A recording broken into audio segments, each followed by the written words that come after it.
అక్కడ బోర్డు ఉంది కానీ మొత్తం తుప్పు పట్టిపోయింది, ఏం కనట్లేదు. అండ్ అలాగే మెయింటెనెన్స్ కూడా సరిగ్గా లేదు.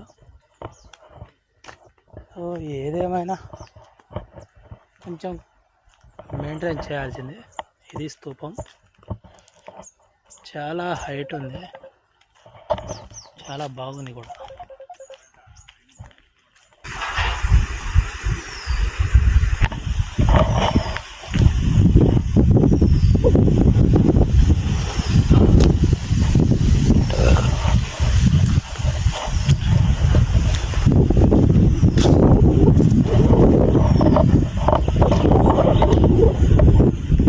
చాలా అంటే చాలా పెద్దగా ఉంది.